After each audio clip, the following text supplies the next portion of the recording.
কিছুক্ষণ আগে বিএনপির পার্টি অফিসে ককটেল মারছে ওই রাজাকারের বাচ্চারা।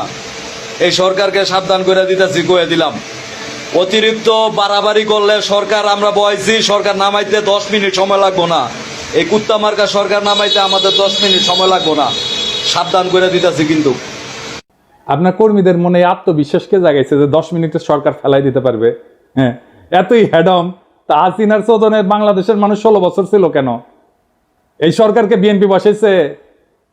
তো আপনারাই যদি বসাইছেন তাহলে আপনারা এই সরকারের ব্যর্থতার দায় নেন। বিএনপির কিছু কর্মীদের কথা আর কি বলবো, এরা মনে করে কাউরে গালাগালি করে আসলে তার রাজনৈতিক কর্তব্য পালন করা হয়। রাজনীতি শিখাইতে পারেননি নিজের কর্মীদেরকে, কোনটা রাজনীতি কোনটা রাজনীতি না, রাজনীতি কেমনে করতে হয় সেটাও শিখাইতে পারেন নাই। আমি মাঝে মাঝে কমেন্টগুলো দেখি, আপনাদের দেখাই। এই ভিডিওটা আপনারা দেখেছেন না? তারেক রহমানের বিরুদ্ধে যত রকম অপপ্রচার আছে সেগুলো ডিবাঙ্ক করা হয়েছে, মানে সেগুলোর বিরুদ্ধে বলা হয়েছে এবং সেগুলো দেখানো হয়েছে যে এগুলো অপপ্রচার আমি করেছি। আমি সেখানে এসে বিএনপি কর্মী গালাইতেছে, সে ভিডিওটা দেখেই নাই, থাম্বনেল দেখিছে। ওরে কেউ বলছে বা নিজেই বুঝিছে পিনাকের ভিডিও যা যা বিএনপির বিরুদ্ধে আছে তার নিচে গালাগালি করে আসবে। খবরদার ভিডিও কলে দেখবে না। ভিডিও দেখলে পিনাকি ডলার পাবে। তোমরা ভিডিও দেখলে ওই এত বড় লোক হবি যে হাইগার ডলারে পাচা মুসবি। ওই আইসা থাম্বনেল দেখিছে আর কপি পেস্ট মারিছে। এইগুলোই হইতেছে বিএনপি সমস্যা। এইগুলো চলে হুজুগে। ওই যে হুইনা মুসলমান আছে না, এগুলো হুইনা বিএনপি। আর এদেরকেই বিএনপি কন্ট্রোল করতে পারতেছে না। দেখেন কি বলে বিএনপির নেতা, রাজনৈতিক সংগঠন জামাত শিবিরকে উৎখাত করেই ছাড়বে। সে তার নেতার পক্ষ থেকে ব্যর্থহীনভাবে বলতেছে এই শাহজাদপুর, এই সিরাজগঞ্জের মাটিতে জামাত এবং এনসিপি নেতাদের কবর রচনা করা হবে। শুনেন,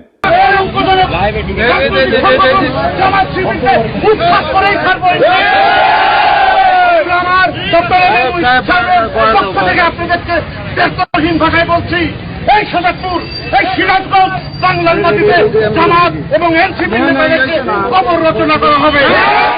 এর নাম হইতেছে আমির হোসেন সবুজ, সাংগঠনিক সম্পাদক শাহজাদপুর উপজেলা বিএনপি। আবার দেখেন তারেক জিয়াকে নিয়ে সন্তান মন্দ কথা বলছে, তাই ছাত্রদল নেতা সদল বলতে যায় বয় বৃদ্ধ পিতাকে শাসাইতেছে। সকাল 10টা পর্যন্ত সময় বেঁধে দিচ্ছে, এর মধ্যে ক্ষমা না চাইলে যে জায়গায় পাই আমরা বিচার করবো বলে হুমকি দিচ্ছে। শুনেন, বাড়িতে থাকে না, আপনার মাস্টার মানুষ, আপনারা সম্পূর্ণ শ্রদ্ধা দিয়ে কইতেছি। হ্যাঁ, এই যে আপনার মাস্টার, আপনি মাস্টার, আপনার ছেলে তারেক রহমানের গালিগালাজ করে, তারেক রহমানের এই ছেলে। এটা কাকা আমি আপনারা বলবো, আচ্ছা কাকা আপনি 80 সালে বিএনপি করেন, আমার বাবা আওয়ামী লীগ করতো, সমস্যা নাই। কিন্তু তারেক রহমানের নামে যে এই ধরনের কথাবার্তাগুলো লেয়, তখন আমরা তো মনে করেন যে আল্লাহ নবীর পরে তারেক রহমানের মানি, বাপদাদার চেয়ে বেশি মানি। এমন বিষয়টা হয়েছে গিয়া উনি তো কোনো অপরাধ করে নাই, ওনারা এই যে গালিগালাজ করেছে বললো।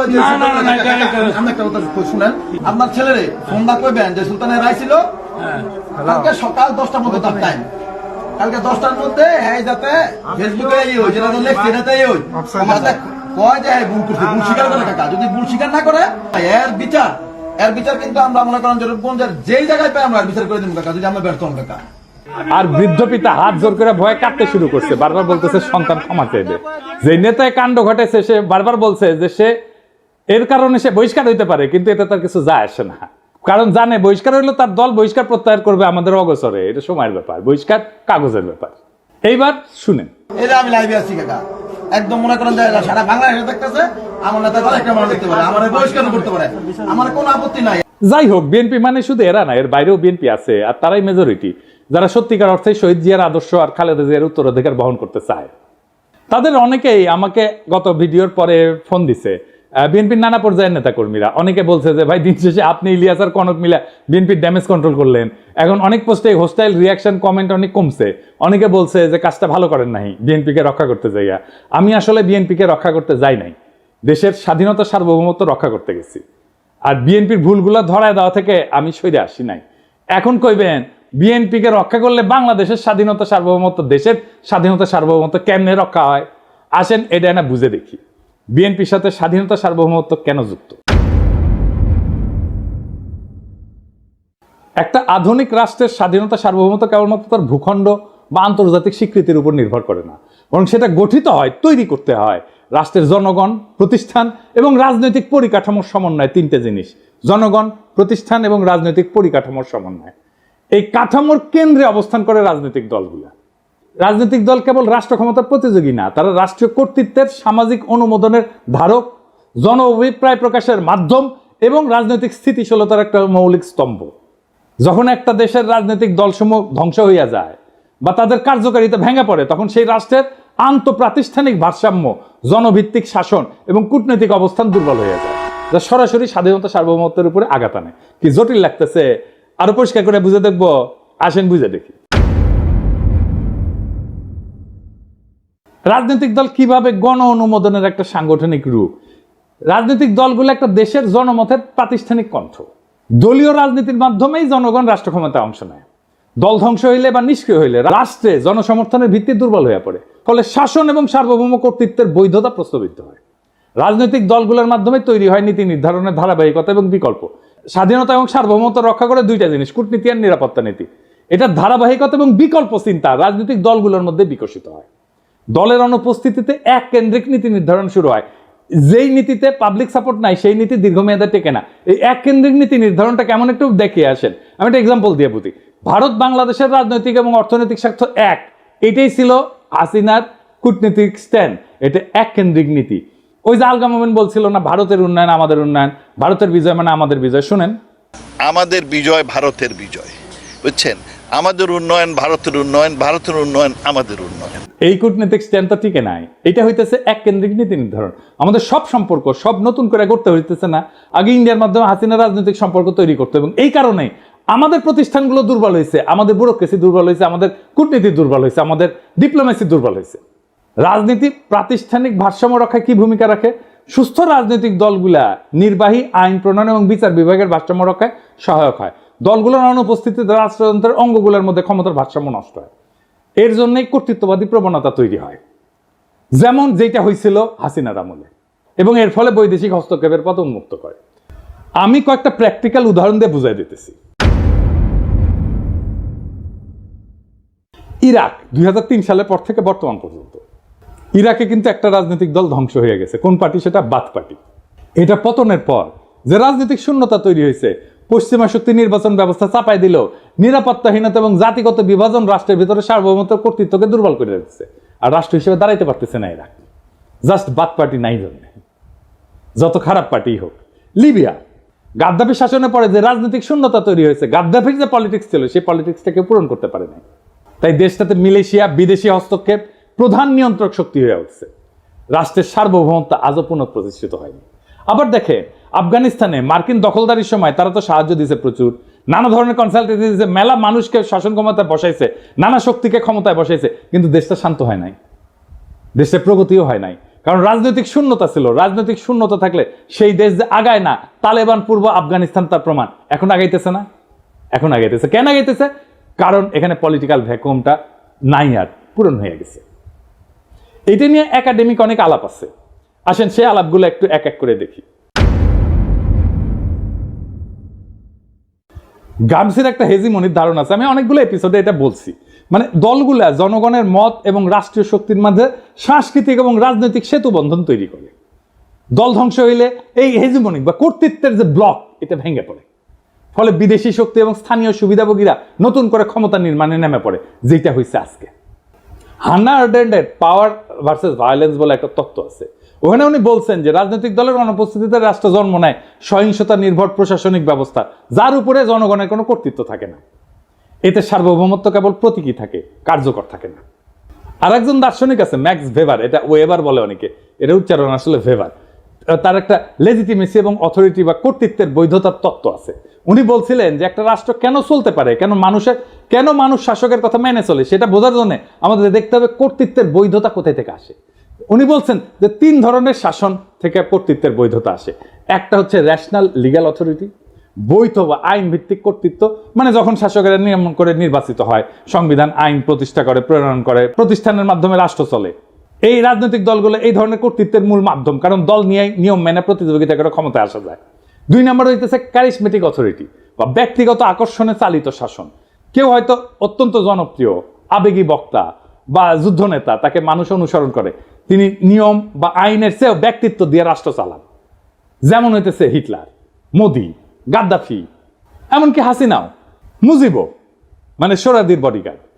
3 নাম্বার ট্র্যাডিশনাল অথরিটি বা ঐতিহ্যগত কর্তৃত্ব, মানে আমাদের পূর্বপুরুষরা মানত, ওরাই সবসময় চালায়, আমিও মানি, এই ধরনের আর কি। এটা রাজতন্ত্রে চলে, জমিদারি সামন্তবাদী শাসনে চলে। তাই ম্যাক্স ওয়েবার বলছে যখন রাজনৈতিক দল থাকে তখন রেশনাল লিগাল কাঠামোতে চলে, নিয়ম আইনে প্রক্রিয়া। কিন্তু দল ভেঙে গেলে সেই জায়গাটা ব্যক্তির মোহ বা ক্যারিশমা অথবা ঐতিহ্যের দাবিদারি, যে ট্র্যাডিশনাল পাওয়ার, এটা নিয়ে নেয়। এতে শাসন অস্থিতিশীল হয়ে পড়ে, কারণ ব্যক্তি যদি মরে যায় বা জনপ্রিয়তা হারায় তখন শাসনের ভিত্তিও ভেঙে পড়ে। শাতাল মুফ ওনার নাম, আসলে এটা ওনার একটা তত্ত্ব আছে অ্যাগনোস্টিক ডেমোক্রেসি, উনি আমার খুব প্রিয় চিন্তক। ওনার নাম আমাদের দেশে কত পরিচিত না, আসেন আগে দেখি উনি কে। শাতাল মুফ একজন প্রভাবশালী বেলজিয়ান রাজনৈতিক তাত্ত্বিক, যিনি মূলত গণতন্ত্র, রাজনৈতিক দ্বন্দ্ব এবং হেজিমনি, মানে যেটা গ্রামসির তত্ত্ব, আগে প্রথমে বলছি কর্তৃত্ব, রাজনৈতিক কর্তৃত্ব, এই বিষয়ক চিন্তার জন্য খ্যাত। তিনি আধুনিক র্যাডিক্যাল গণতন্ত্রের অন্যতম প্রবক্তা। তার কাজের মূল বিষয়বস্তুর একটা হইতেছে অ্যাগনোস্টিক প্লুরালিজম বা বিরুদ্ধতাপূর্ণ বহুত্ববাদ। তো শাতাল মুফ মনে করে যে গণতন্ত্র মানে মতভেদের অবসান না, কিন্তু বরং গঠনমূলক দ্বন্দ্বের স্বীকৃতি। দেখেন বিএনপির মধ্যে মনে করে যে আমি যদি সমালোচনা করি আমি শত্রু, মানে তার সমালোচনা করাই যাবে না, সমালোচনা করলেই শত্রু, এবং ওইটা না করলে ঐক্য নাই। এই গণতন্ত্রই বোঝে না, ডেমোক্রেসির আধুনিক ধারণাগুলো এদের মাথার মধ্যে নাই একেবারে। রাজনীতি মানে ঐক্য না, বিরোধ রাজনীতি। আমরা একে অপরকে শত্রু হিসেবে না দেখে বিরোধী বা অ্যাডভার্সারি হিসেবে মানলে গণতন্ত্র টিকে থাকে। ওনার একটা ধারণা আছে লেফট পপুলিজম বলে, তিনি যুক্তি দেন যে ডানপন্থী পপুলিজমের মোকাবেলায় বাম ঘেঁষা পপুলিজমের দরকার আছে, যেখানে জনগণের আবেগ, পরিচয় এবং প্রতিবাদ সংগঠিত হবে প্রগতিশীল রাজনৈতিক লক্ষ্য নিয়ে। তো ওই যে শাতাল মুফ বলতেছে যে গণতন্ত্র মানে সবাই একমত তা না, সবাই মিলে ঐক্য তা না, বরং গণতন্ত্র মানে হচ্ছে নিয়ন্ত্রিত নিয়মতান্ত্রিক মতবিরোধ এবং বিরোধিতা এসে থাকবে, তবুও সবাই খেলবে একই নিয়মে। মতবিরোধের ক্ষেত্র তৈরি করে রাজনৈতিক দলগুলো, এক দল বলবে বাজার অর্থনীতি দরকার, আরেক দল বলবে সমাজতন্ত্র দরকার, আরেক দল বলবে ইসলামী অর্থনীতি দরকার, এক দল বলবে আমার খেলাফত দরকার, এক দল বলবে কর বাড়াও, আরেক দল বলবে কর কমাও। এই যে প্রতিযোগিতা এবং মতানৈক্য, এটার নামই হচ্ছে অ্যাগনিজম, মানে স্বীকৃত দ্বন্দ্ব। এতে জনগণের ইচ্ছা প্রকাশ পায়, নীতি পরীক্ষা হয়, ভুল ধরা পড়ে, বিকল্প ভাবনা আসে। কিন্তু দল ভেঙে গেলে কি হয়? আর কেউ প্রশ্ন তোলে না, আর কেউ বিকল্প দেয় না, শুধু এক শাসক বা এক গোষ্ঠীর মতেই দেশ চলে।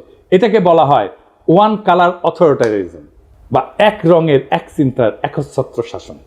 তখন রাষ্ট্র আর গণতান্ত্রিক থাকে না, হয়ে ওঠে এক পেশে আদেশের কারখানা। তাই রাজনৈতিক দল ধ্বংস হওয়া মানে কেবল একটা সংস্থা বিলুপ্ত হওয়া না, এটা রাষ্ট্রের গণতান্ত্রিক কাঠামোর অন্তঃসার শূন্য হয়ে যাওয়া, জনগণের প্রতিনিধির কণ্ঠ নিঃশেষ হয়ে যাওয়া এবং রাষ্ট্রীয় পরিসরে শূন্যতার সৃষ্টি হওয়া, যা বিদেশি শক্তি স্থানীয় শোষক শ্রেণীর হাতে রাষ্ট্রীয় নিয়ন্ত্রণের রাস্তা উন্মুক্ত করে দেয়। তাই স্বাধীনতা, সার্বভৌমত্ব রক্ষায় রাজনৈতিক দলের বহুত্ব, কার্যকারিতা এবং গণভিত্তি অপরিহার্য। এবার প্রশ্ন উঠতে পারে, বিএনপি কি দায় নাই এই ধরনের ঘটনা ঘটায়? অবশ্যই আছে। বিএনপি বলতেছে তার দলের এই বেপরোয়া লোকদের ঠেকানোর জন্য রাষ্ট্র ক্ষমতায় যাওয়া দরকার। অদ্ভুত কথা, এই তত্ত্ব দিতেছে বিএনপির লোকেরা। বিএনপি কিন্তু এই কাজ করতে গিয়ে জন্ম দিয়েছিল র্যাব, নিজের দলের গুন্ডাদের সামলাইতে পারতেছিল না, তাই র্যাব বানাইছিল। বিএনপির এইসব সোকল্ড ইন্টেলেকচুয়াল ইনফ্লুয়েন্সারদের সাথে কথা বলতে যাওয়াটাও একটা যন্ত্রণা। খোদা তাআলা আমরা এমনই কপাল দিচ্ছে যে নিরেট মূর্খ, প্রফেশনালি আনসাকসেসফুল লোকগুলার রেফারেন্স দিতে হয়, একেবারে মূর্খ, কিছু জানে না। ইলিয়াস আমার উপরে খুব খেপা, এই জন্য খুব চেতিছে। ইলিয়াস কয়, দাদা আপনি এইগুলারে কেন মেনশন দেন? ওদের জীবনের সবচেয়ে বড় পাওয়া পায়ে গেছে, কিন্তু এইগুলো গুরুত্বপূর্ণ, কারণ এরা যে কি মাল সেটা বিএনপির কর্মীদের বোঝা দরকার। তো কারণ বিএনপির কর্মীরা তো ওদের দিকে তাকায় থাকে, ওরা কি লেখে দেখে এবং সেটা অনুযায়ী কাজ করে। তো বিএনপির কর্মীরা বুঝবে না যে সে কাকে ফলো করতেছে, তাকে কে ইনফ্লুয়েন্স করতেছে, সেটা দেখবে না, দেখার দরকার আছে তোর ইলিয়াস। তাও আসেন আমি বিএনপি ওয়ালাদের দেখানো দরকার, এটা আমি এইভাবে সব কয়টার বিএনপির অনলাইন কুতুবদের দেখাবো। একটা মানুষ দুনিয়ার জন্য কতটা ইউজফুল এটা বোঝার জন্য আপনি দেখবেন তারে কেউ রিক্রুট করছে কিনা, তাকে কেউ চাকরি দিচ্ছে কিনা, তারে কেউ বেতন দিয়া পালে কিনা, সে কি কাজ করে, কি কাজ করে খায়, পেট চালায় কি করে, তার সাথে প্রফেশনালি কে কানেক্টেড, এটা পাবেন আপনি লিঙ্কডইনে। আমি নিজেও একটা ঠাপ খায় এটা শিখেছি। কলে আমার কাছে দাবি করেছিল একজন পিএইচডি আর ইউনিভার্সিটির টিচার, তো ওই লিঙ্কডইনে গেলে কলে আমি বুঝবার পারলাম যে ওই ক্যাঙ্কা পিএইচডি আর ক্যাঙ্কা ইউনিভার্সিটির টিচার। তো বিএনপির এই অনলাইন কুতুব লোকে বলে বিরিয়ানি আলম, কারণ বিরিয়ানির দোকান থেকে টেকা নেয়, সে দাবি করে সে মার্কেটিং করে দিছে তাই টেকা নিছে, ফেয়ার এনাফ। কিন্তু কামটা করে কি, যে কি কোথায় রিক্রুট করে, ওটি আছে, হ্যাঁ, একটা কনস্ট্রাকশন সার্ভিস দেয়, এরকম কোম্পানিতে কাজ করে। কি কনস্ট্রাকশন সার্ভিস দেয় সেটা হইতেছে সেই কোম্পানির নির্মাণ সামগ্রী পরীক্ষা করে, যেমন কংক্রিট, অ্যাসফল্ট, মাটি, এগুলো গুণগত মান নিশ্চিত করে। আর কি এই অগ্রগতি পর্যালোচনা করে, প্রজেক্টের অগ্রগতি পর্যালোচনা করে, নির্মাণের বিভিন্ন পর্যায়ের নিরাপত্তার দিক যেমন কোড ফলো করতেছে কিনা এগুলো খুঁটিনাটি পরীক্ষা করে দেখে। তো এই কোম্পানির ব্র্যান্ড মার্কেটিং কনসালটেন্ট নিজেই দাবি করেছে যে ওই ব্র্যান্ড মার্কেটিং কি বুঝে, বানান করতে পারবে, ঢাকা ইউনিভার্সিটির সাংবাদিকতায় পড়ে মার্কেটিং শিখে গেছে, বাবা বড় তালে বড় এসে গেছে। আচ্ছা কাজ করে কি, ওই লিখিছে ও ফটো তুলে ভিডিও বানায়, উরে বাবা কোম্পানির প্রোগ্রামে, এটা হইতেছে ওর কাজ। কোম্পানির ওয়েবসাইট তৈরি করেছে, লোক পাই নাই ওরা দিয়ে তৈরি করাইছে। কোম্পানির আইটি সাপোর্ট দেয়, অ্যাডমিন সাপোর্ট দেয়, জিমেল সুইট দেয়া মেল ম্যানেজমেন্ট করে। এর মধ্যে ব্র্যান্ড মার্কেটিং কোনটা বলেন তো? আপনারা তো মার্কেটিং এ অনেকেই পড়াশোনা করেছেন, বলেন তো কোনটা? আচ্ছা সবচেয়ে বড় কাজ যেটা করে সেটাই কিন্তু কই নাই, গুগল ড্রাইভে কোম্পানির গুরুত্বপূর্ণ ফাইল আপ করে। আজকের তরুণ ওরে আপনি বস মানবেন। আমার ভিডিওতে অনেক মার্কেটিং ডিরেক্টর, সিইও, কোম্পানির মালিক দেখেন, আপনি ওরা রিক্রুট করবেন মার্কেটিং এ, জুনিয়র পজিশনে রিক্রুট করবেন না তো? আমার জীবনে একটাই বিষয় ছিল, হ্যাজাকের ল্যান্টার্ন কেমনে জ্বলে, কারণ পুরা যায় তো, তারপরে কেমনে জ্বলে। এই বিরানি আলমরা দেখার পরে আমার বিষয়, বিরানি আলমরা কে বেতন দেয় এই কাম করার জন্য? এই লোক বিএনপির অনলাইন কুতুব, অনলাইন ইনফ্লুয়েন্সার। এরে বিএনপি কর্মীরা দেখে, তারপর যা বলে উগড়ায় দেয় নানা জায়গায়। তো এই বিএনপি গাড্ডায় পড়বে না, তো পাশে বাড়ি মোকলেস পড়বে। বিএনপি মনে করেছে যে সবকিছু আগের মতো থাকবে, শুধু যায় রাষ্ট্র ক্ষমতায় বসবে, তারা ধপাস করিয়া ক্ষমতায় বসে রাষ্ট্রযন্ত্র দিয়ে গুন্ডামি থামাবে, আর সবকিছু ঠিক থাকবে, পুরা ফ্যাসিস্ট কাঠামো ঠিক থাকবে, শুধু ক্ষমতায় থাকা লোকগুলা বদলাবে। তাইলে তো তাকে আওয়ামী লীগ হয়ে দেশ চালাইতে হবে। পুরা রাষ্ট্র কেমনে চলবে এটা তো হাসিনার ইন্ডিয়া বসে ঠিক করেছে, সেভাবে বানাইছে সবকিছু। সেটা ঠিক রেখা বিএনপি তার মতো দেশ চালাইতে পারবে না? পারবে না। বিএনপিকে এই রাষ্ট্রকে র্যাডিক্যালি বদলানোর চিন্তা করতে হবে। এই বিএনপির 31 দফা অতি দুর্বল রাজনৈতিক কর্মসূচি। আমি শুধু কয়েকটা দেখাইছি, পুরাটা ইচ্ছা করে মায়া করে দেখাই নাই। উচ্চ কক্ষ নিয়ে দেখাইছি না? এত দুর্বল, আপনাদের চিন্তাই ঠিক নাই, আপনাদের রাষ্ট্র নিয়ে সিরিয়াস কোনো চিন্তা নাই, আপনারা ক্রিটিসিজম ইন্টেলেকচুয়ালি ডিফেন্ড করতে পারেন না, গালাগালিতে নামায় দেন কর্মীদেরকে। আমি বলতেছি পারবেন না এইভাবে পারলে হাসিনাই ক্ষমতায় থাকতো। হাসিনার একটা বিশাল ইন্টেলেকচুয়াল বাহিনী ছিল, ইন্ডিয়ান ইন্টেলিজেন্সিয়ার ফুল সাপোর্ট ছিল। আপনার কিছু নাই, বাস্তবিকই কিছু নাই। দেখাই দিলাম হাতে নাতে। আপনাদের রাষ্ট্রচিন্তকদের আমার সাথে ডিবেটে বসাই দিয়েন, 5 মিনিটে রণে ভঙ্গে দিবে, টিকতেই পারবে না কোনো আলোচনায়। এটা অহংকার না, এটা রিয়েলিটি। মাইনা নেন এই রিয়েলিটি। শেখ মুজিব কইছিল না শরদ্দীর বদিগার, রিয়েলিটি মেনে নাও ভুট্টোরে। আপনাদের রিয়েলিটি মেনে নিতে হবে। তাহলে বিএনপির কি করা দরকার? আমি বিএনপি করলে আমার বিপুল কর্মী বাহিনীর কর্মসংস্থানের জন্য কাজ করতাম। আমি প্রফেসর ইউনূসের সাথে বসে বলতাম, স্যার আমার 1 কোটি কর্মী আছে, এদের কাজ দিতে হবে, বুদ্ধি দেন, সাহায্য করেন। এদের লিস্ট করতাম, অর্গানাইজ করতাম, ট্রেন করতাম, ফান্ড জোগাড় করে দিতাম। তারপর এসএমই, স্মল মিডিয়াম এন্টারপ্রাইজে কাজে লাগাই দিতাম। এরা চান্দাবাজি করে, কারণ কাজ নাই। কাজে ঢুকাই দিতেন, সবকিছু বন্ধ হয়ে যেত, দেশেরও উপকার হইতো। আমি মনে করি এমনকি তারেক রহমানের একটা ফুল টাইম জব থাকা উচিত, উপার্জনের উপায় থাকা উচিত। ব্যবসা না, চাকরির অভিজ্ঞতা ছাড়া আপনি পৃথিবীতে আপনার ইউজফুলনেস প্রতিষ্ঠা করতে পারবেন না। উনি যখন রাষ্ট্র ক্ষমতায় যাবেন তখন সেটা বাদ দিবেন। মানুষ যদি দেখে উনি কিছু করেন না, তাহলে রাজনীতি করেন, তাহলে মনে হবে যে আমিও রাজনীতি করব, কিছুই করব না। এবং মানুষ কি মনে করে আসলে আপনাদেরকে, পলিটিশিয়ানদেরকে মনে করে আপনারা চান্দা দিয়ে চলেন। এটা আমার কথা না, একদম জনগণের কথা। আমি দেখাই দিতেছি, শুনেন, দেখেন কি বলে। একটাও কাম করে খায় না, চাঁদা উড়ে খায়। ছোট নেতা চাঁদা উড়ায়, বড় নেতা মালিক হয়ে যায়। সব নেতা চলে 7,000 টাকা দিয়া। কোন নেতা কাম করে কইতে পারবে যে আমি কাম করি না ভাই? সব নেতারা খায় 7,000 টাকা। 7,000 টাকা খাইয়া সব নেতার সংসার চলে। আর বাচ্চা কাছে পড়ালেখা করে 4,000 টাকা দিয়া। আর সংসারের মধ্যে মার্কেট করে, টাকা পয়সা দিয়ে মার্কেট করে, যে পানিটা কিনে খায় 4,000 টাকা দিয়া। 4,000 টাকা ছাড়া সংসার চলে না। ওরা চিকিৎসা করতে যায় বাইরে বিদেশে চিকিৎসা করতে যায় 4,000 টাকা দিয়া। আপনি খোঁজ নিয়ে দেখেন, যত বড় নেতা হোক এই 4,000 টাকা খাইয়া নেতামি করে। প্রত্যেকটা নেতা 4,000 টাকা খায়, প্রত্যেকটা কর্মী 4,000 টাকা খায়। কোন দলে সাদাবাজ থাকবো না বাংলাদেশে। 4,000 টাকা খাইয়া এরা রাজনীতি করে। এখন চাঁদা বন্ধ হইলে রাজনীতি কেউ করবে না। চাঁদা বন্ধ হয়ে গেলে রাজনীতি কেউ করবে না। যে ধান্দা নাই, রাজনীতি করবো কেন? কাম করে খাই। চাঁদাবাজি আছে জড়িত, আপনি খোঁজ নিয়ে দেখেন ভালো মতন। দেখেছেন, রেসপেক্ট করে না তো পলিটিশিয়ানদেরকে। কেন করে না? কারণ আপনাদের মনে করে আপনারা চান্দা দিয়ে চলেন। বিএনপি এখন একটা সন্ধিক্ষণে দাঁড়ায় আছে। সামনে 2টা পথ, একটা আত্মধ্বংসের আর একটা নবজন্মের। আপনি যদি রাজনৈতিক দল হিসেবে জনগণের কাছে ফিরে আসতে চান, তাহলে এই মুহূর্তে আত্মসমালোচনা, কাঠামোগত সংস্কার এবং র্যাডিক্যাল চিন্তার সাহস দেখাইতে হবে। বিএনপি যদি ভাবে তার পুরনো কাছে ফিরে গিয়ে ক্ষমতা ফিরে আসবে, তার দিবা স্বপ্নের বেশি কিছু না। এদেশের জনগণ নতুন কিছু চায়। নতুন রাজনৈতিক কল্পনা, নতুন নৈতিক নেতৃত্ব, নতুন র্যাডিক্যাল চিন্তা। যারাই নতুন চিন্তাকে ধারণ করবে তারাই ভবিষ্যতের নেতৃত্ব দেবে। একজন প্রকৃত রাজনৈতিক নেতা শুধু বক্তৃতা দেন না, কর্মীদের কাজ দেন, শুধু ভিশন দেন না, সেই ভিশন বাস্তবায়নের গাইডলাইনও দেন। যদি আপনার দলের কর্মীরা আজকে হুজুগে চান্দাবাজে পরিণত হয়ে থাকে, তাহলে তার দায় নেতৃত্বকেই নিতে হবে। তারেক রহমানের উচিত এখনই জব হোল্ডারদের মতো আচরণ শুরু করা। তাকে একজন ওয়ার্কিং স্টেটসম্যান হতে হবে, শুধু প্রবাসী ভবিষ্যৎ প্রধানমন্ত্রী না।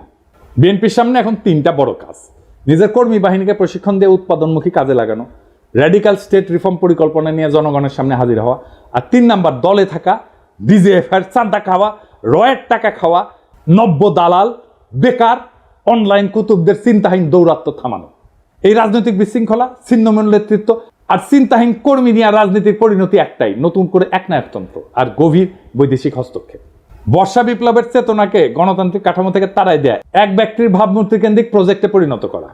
আপনারা যদি সত্যি শহীদ জিয়ার উত্তরাধিকার হন, তাহলে শহীদ জিয়ার মতো করে রাষ্ট্র গঠনের স্বপ্ন দেখেন, মাটি কামড়ায় জনতার ভরসা অর্জনের রাজনীতি করেন, না হলে ইতিহাসের ডাস্টবিনে আপনাদের জায়গা হবে।